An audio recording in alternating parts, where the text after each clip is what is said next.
Olá, pessoal. Eu sou a Isabela e está começando mais um Bilíngue em Pauta, o seu podcast sobre educação bilíngue. E hoje nós vamos falar sobre saúde emocional na volta às aulas. Vem com a gente nesse bate-papo.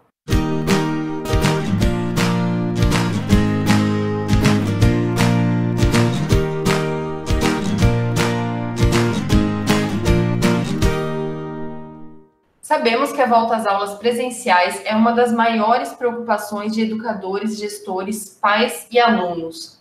Então, como tornar esse momento seguro e saudável, física e emocionalmente, né? Levando em consideração todo o acolhimento, a saúde e o equilíbrio emocional das crianças, das famílias e dos profissionais que atuam nas escolas. Para falar sobre esse assunto, contamos com um time de peso hoje.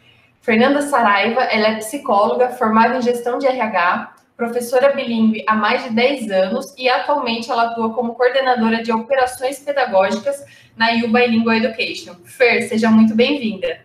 Obrigada, Isa. É sempre um prazer estar aqui. Agradeço o convite. Bacana. E temos também hoje a Cláudia Klockner, que é educadora física e pedagoga. Ela foi professora e coordenadora em escolas bilíngues e, como psicopedagoga, especializou-se em desenvolvimento da linguagem e em bilinguismo na neuropsicologia. Ela atua como neuropsicopedagoga clínica e escolar, fazendo avaliação e terapia neuropsicopedagógica e orientação parental. Cláudia, seja muito bem-vinda e obrigada por ter aceitado o nosso convite. Oi, Isa. Oi, Fernanda. Agradeço muito o convite, é um grande prazer estar aqui. Legal, meninas. Bom, então vamos lá, né? Para começar, meninas, quais foram os principais impactos da pandemia na saúde emocional de toda a comunidade escolar? Ou seja, né, nós estamos falando das crianças, dos jovens, das famílias e também dos educadores. Essa é uma pergunta com uma resposta muito longa. São muitos atores, né? Nós estamos falando de muitas pessoas, diferentes papéis, né?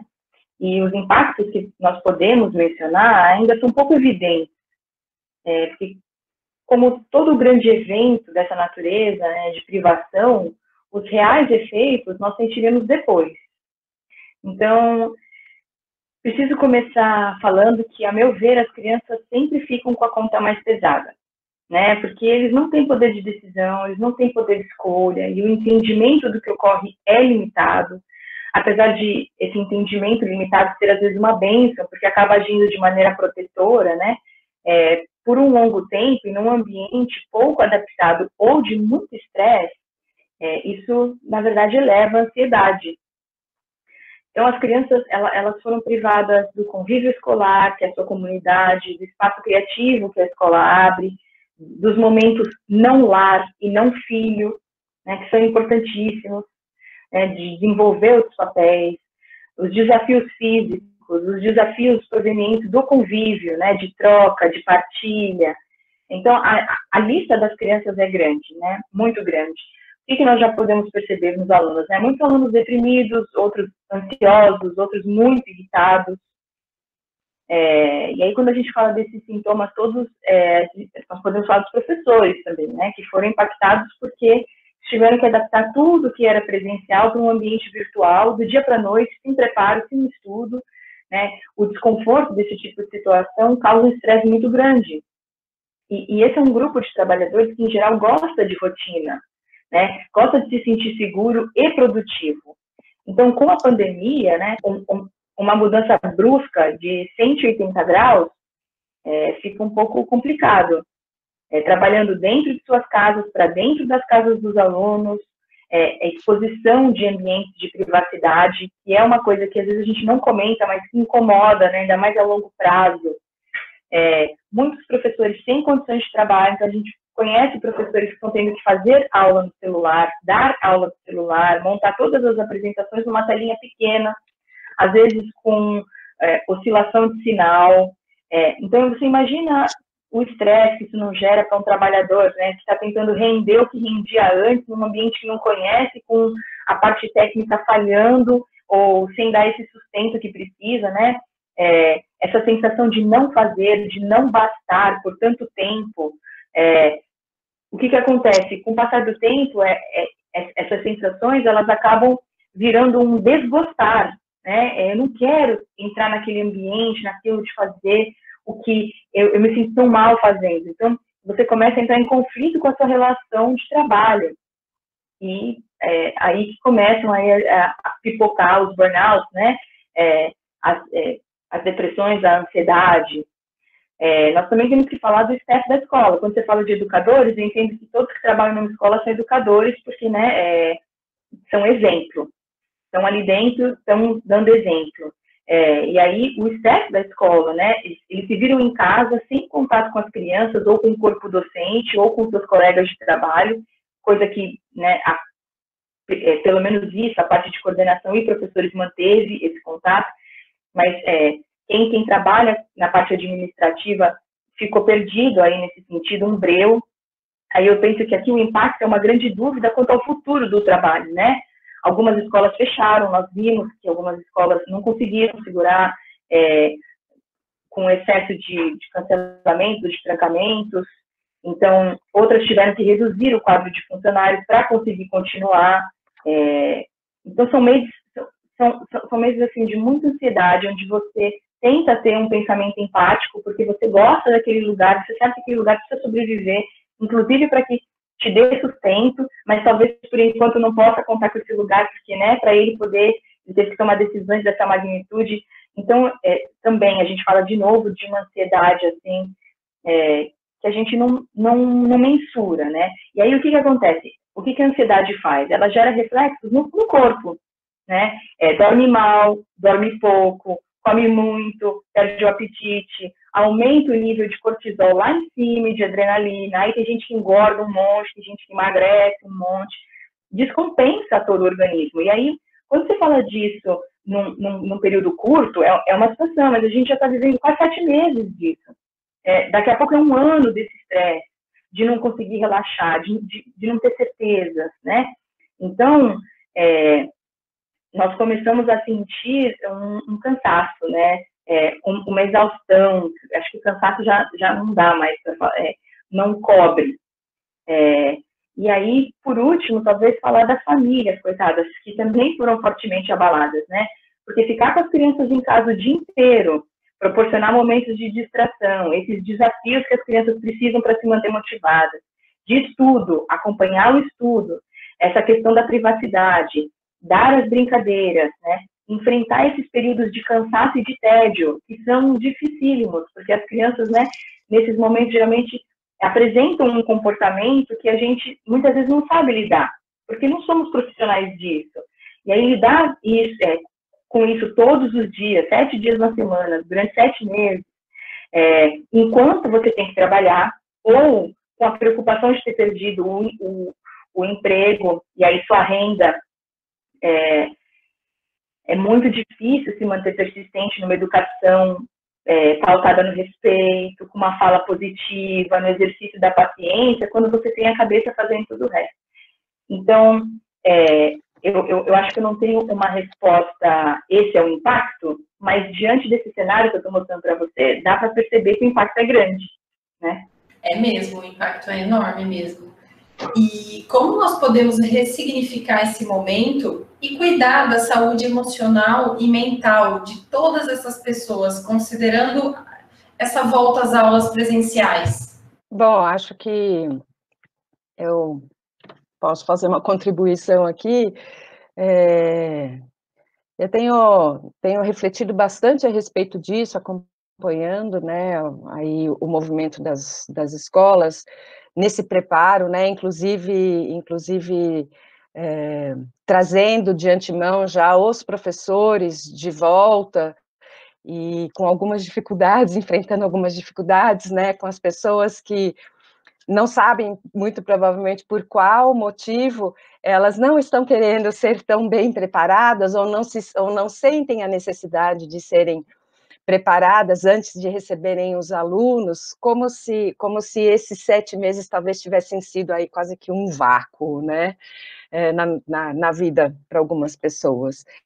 Mas, de qualquer forma, acho que para todo mundo vale, né, para educadores, para alunos, para os outros demais envolvidos no espaço escolar e para as famílias, ter a possibilidade de falar, né, num contexto de grupo, sobre o que aconteceu durante esse período. E de várias possibilidades, lógico que, por exemplo, se a gente falar das crianças, as crianças a gente pode dar a possibilidade de fazerem narrativas, de escreverem, de encenarem, né? De qualquer modo, a possibilidade de eu falar a respeito do que eu vivi em alguns momentos, lógico, não vou falar dos 7 meses todos, alguns momentos mais impactantes para o bem, né, ou para o não tão bem desses momentos, é um processo terapêutico que vai ajudar muito a dar esse ressignificado aí que você falou, Isabela, porque eu tô trazendo um significado durante esses 7 meses, vamos dizer, de mal-estar. Alguém está trazendo um significado de mal-estar, e trocar, né, falar sobre isso, vai dar a possibilidade de rever fora daquele espaço que causou o mal-estar, ou de uma pessoa que não estivesse bem, vamos dizer, doente na minha família, que tem ajudado a causar o mal-estar, eu saindo daquele espaço e podendo conversar sobre aquilo, vai mudar completamente a configuração daquilo, porque as outras pessoas vão poder dizer, puxa vida, mas olha, por outro lado, você segurou a barra, e vocês se ajudaram, e olha que bacana, e você está aqui agora. Então, esse processo terapêutico, que dá a possibilidade da gente conversar sobre as sensações vividas, ele é a melhor forma de ressignificar esse evento. Tirar a pressão, eu acho que tirar a visão traumática, né, que pode ter tido e eventualmente teve mesmo aí para muitas pessoas. Talvez a gente se surpreenda ao escutar os alunos, né, e até os professores em narrativas de satisfação. E eu acredito que a gente vai viver isso em relação à reconexão com os familiares, ao mesmo tempo que os pais foram sobrecarregados, né, em estarem trabalhando em casa e muitas vezes sem a ajuda que eles contavam antes, às vezes dos avós, né, ou mesmo de uma pessoa que era paga para estar lá. Os pais se viram sozinhos com seus filhos, que muitas vezes eles conheciam menos do que as pessoas que cuidavam, né, nessa circunstância de rotina, de dia a dia. Essa reconexão foi muito rica para muitas famílias. E a mesma coisa, mesma medida, eu pude ver também em relação às crianças, que descobriram o que os pais faziam, né, que os pais, meu pai trabalha com tal coisa, olha que legal. Então, eu acho que essa situação de se conectar com o outro vai trazer uma melhora na saúde emocional aí das pessoas mesmo. Acho que é mais ou menos por aí. Sim, nós sabemos, né, que o acolhimento de toda a comunidade escolar será muito importante mesmo nessa retomada, né, das aulas. Então, como que as escolas poderiam montar uma estrutura de diagnóstico, né, de apoio psicológico e emocional a toda a comunidade escolar, né? Eu digo aos alunos, às famílias e aos profissionais que atuam ali. Bom, a gente sabe que as escolas vêm se preparando para a retomada das atividades presenciais e com muito cuidado, com muito zelo, com uma grande preocupação, e elas, cada uma a seu jeito, vem desenvolvendo processos de acolhimento prévio para os educadores e outros profissionais da instituição. Isso, logicamente, com todo o intuito de dar o melhor suporte possível, e eu diria que também de parabenizar, né, os educadores pelo feito deles, né, como esses profissionais aí nos surpreenderam e certamente se surpreenderam com tudo que eles deram conta sem nenhum preparo prévio.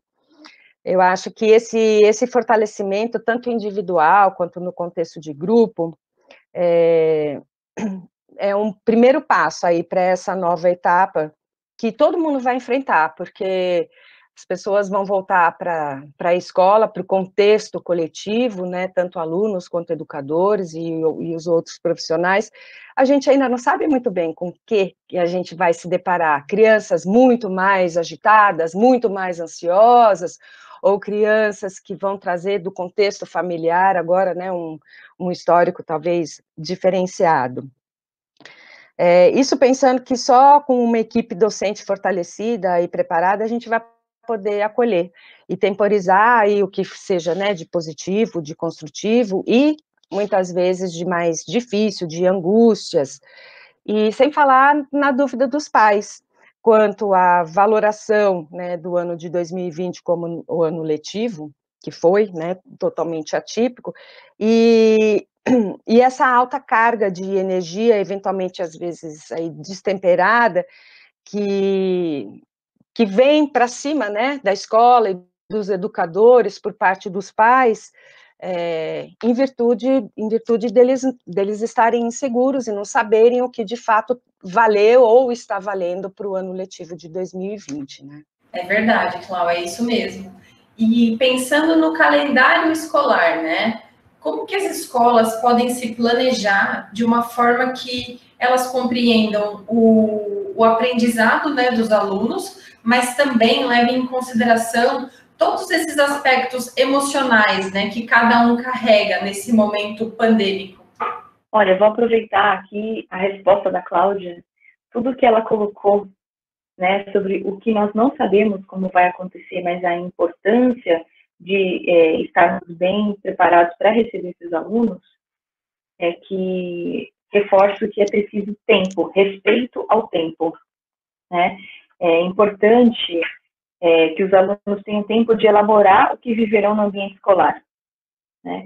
Porque apesar de alguns alunos estarem felizes com a volta, e aí entra esses alunos que vêm com uma carga de energia, que vão ali pôr para fora, né, que vem trazendo esse acúmulo, nós temos que lembrar que outros alunos chegam muito apreensivos, porque receberam, né, essa carga de apreensão e aí, essa energia transformada de outra forma. Então, esse turbilhão de emoções fica pairando entre o aprendizado, né, o que está ali sendo exposto, e o cognitivo. É aí que muitas vezes você não consegue ter tanta atenção ao que está sendo exposto. Então, o tempo, dar tempo, tirar essa pressão, né, de precisa ser feito, precisa ser resolvido, ajuda muito a acalmar os ânimos e facilitar um aprendizado, facilitar um retorno, uma ressignificação do que precisa ser ressignificado emocionalmente, né? Então, ter tempo para digerir as informações, as mudanças, perceber como eu me sinto, né? Como eu me sinto novamente nesse ambiente, ter tempo dentro de uma atividade para conversar com os meus amigos, né? Porque tem essa questão de voltar a pertencer novamente, né? Coisa que ficou tão distante com o virtual, principalmente para os pequenininhos, né? Então, me parece ser uma estratégia inteligente respeitar o tempo, porque no começo pode parecer que as coisas estão um pouco devagar demais, mas à medida que o tempo vai passando, os alunos vão se sentindo mais confiantes e acolhidos para irem, aos poucos, voltando ao seu ritmo habitual. É melhor do que tentar forçar um ritmo que não é natural para eles agora, né? Então, alguns grandes nomes, eles têm comentado que esse é o ano de nós pensarmos bem quais são as nossas prioridades. A nossa prioridade é manter um calendário letivo, né, que está pensando na distribuição do conteúdo, porque o calendário letivo é mais ou menos isso, né? A gente tem aqui X dias, tanto conteúdo, como que a gente divide, uma organização de horas. Ou nós vamos pensar em tempo de alunos, lógico, dias letivos, mas tempo de alunos que são real objetivo da escola. Nós não podemos esquecer que a escola, ela não está aberta por causa dos conteúdos. Ela está aberta por causa dos alunos, né? Porque nós queremos acolher crianças, porque aqui é um espaço onde as crianças elaboram, crescem, isso aqui é um espaço feito, é a comunidade deles. Então, é a hora dessa retomada voltar para o seu propósito original, para o seu objetivo original, né? Então, nós temos calendários, temos livros, temos professores, temos que dar conta desse conteúdo, mas não desrespeitando o tempo das crianças. E esse ano é um ano que a gente tem que pensar bastante nisso, porque já está complexo demais, né? Carregado do jeito que as coisas estão. E na prática, a gente sabe, né, que as escolas elas devem seguir alguns protocolos de saúde e de higiene, né, de acordo com as suas diretrizes municipais. Mas há algum protocolo que preveja essa saúde emocional, né, de toda a comunidade escolar? Antes de responder o que eu escrevi, vou fazer uma pergunta para a Cláudia, porque sei que ela está aqui trabalhando nesse meio. Você viu algum protocolo que realmente falasse de saúde emocional? Não.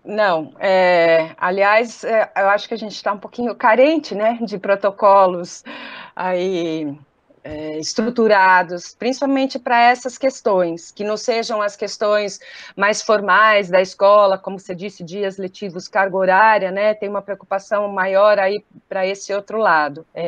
Aqui no Brasil eu não vi nenhum protocolo assim, mas eu tenho uma afilhada que mora num outro país e eles voltaram às aulas recentemente e teve um protocolo bastante bacana, bem bacana, assim, de orientação parental mesmo, bem legal. Mas, enfim, vamos nos preparar, né? Então, estou te perguntando porque eu não vi nada disso, assim, tão claro, né, de forma que falasse só sobre saúde emocional aqui no Brasil.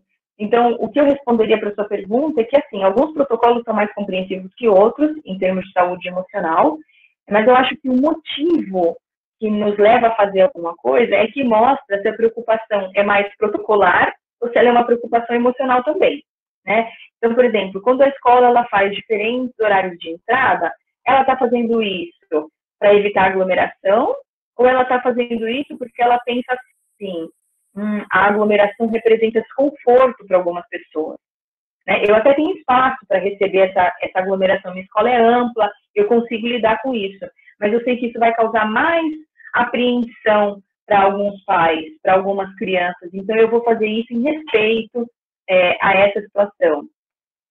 Então, receber antes os professores, né, por exemplo, é uma prática para a organização da escola. Então, não, nós vamos receber porque a gente sempre recebe, né? Todo ano a gente faz assim, então tem que fazer assim também.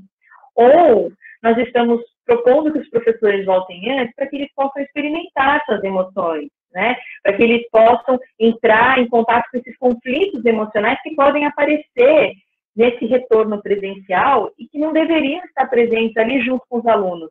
Não porque nossa, isso não pode aparecer junto com os alunos, mas porque esse é um momento muito pessoal de introspecção, onde cada um devia estar ali preocupado só de sentir, e não preocupado de sentir enquanto eu administro o outro, eu dou minha aula.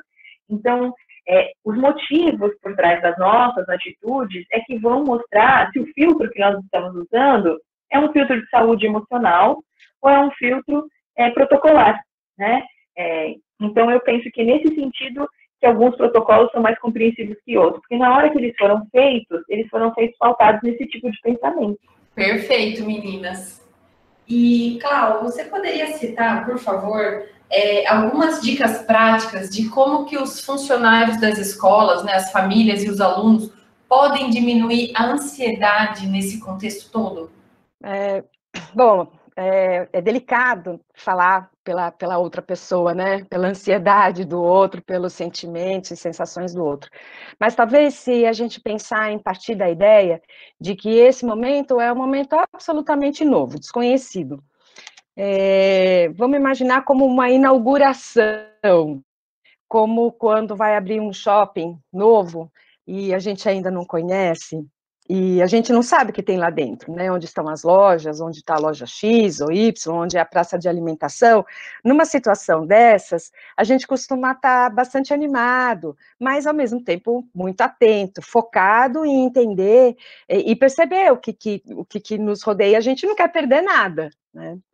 Então, possivelmente, se a gente pensar a escola nesse novo momento dessa forma, a gente tenha tempo e a gente ganhe tempo para dar a todas as pessoas envolvidas, né, principalmente alunos, logicamente, que é o nosso objeto aí de trabalho,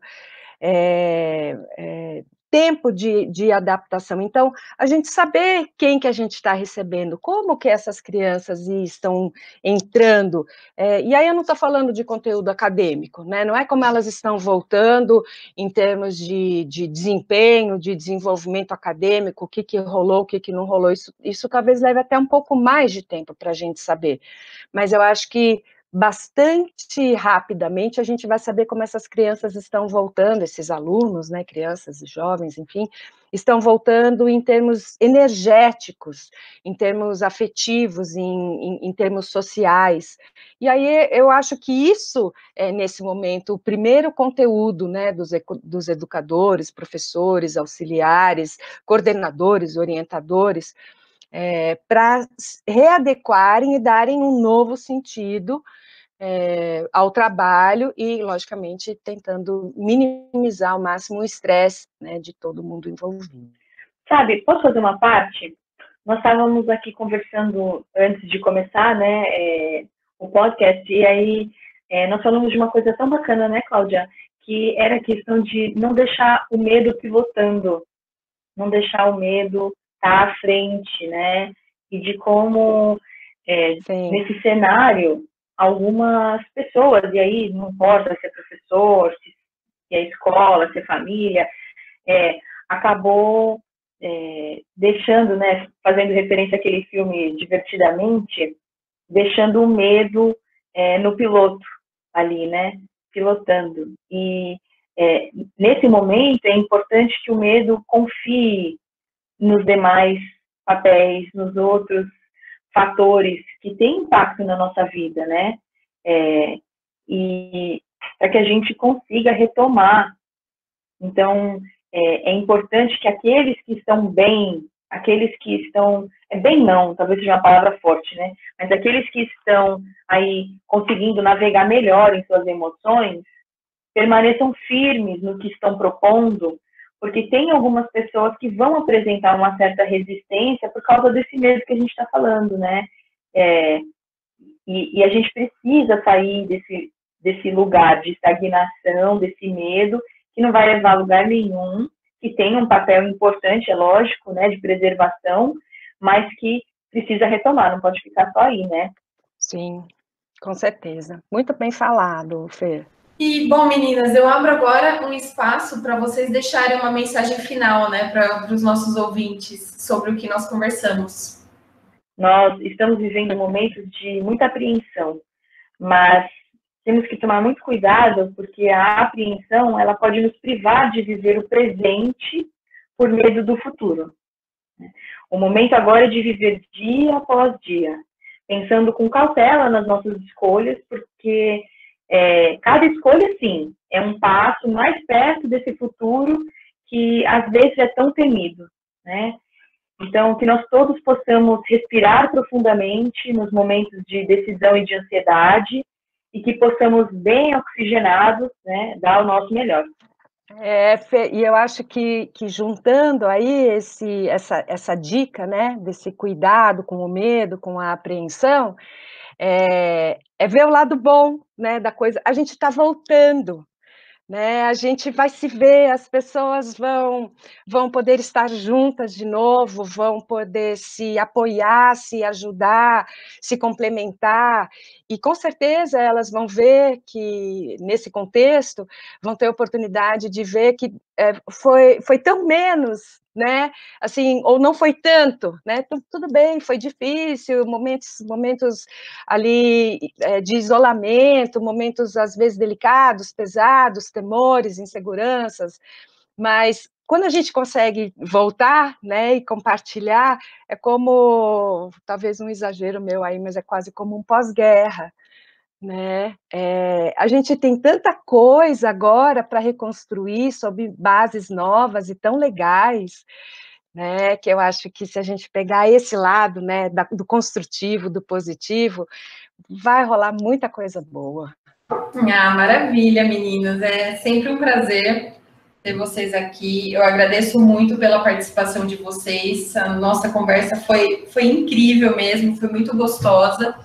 E foi muito bacana mesmo poder falar desse tema aí, que é tão importante para todo mundo, né, nesse momento. A gente abordar aí esse lado emocional, né? Muito, muito bacana. Muito obrigada, meninas, pela participação de vocês. Foi um prazer, obrigada pelo convite. Foi um prazer, uma alegria estar aqui, conhecer a Cláudia.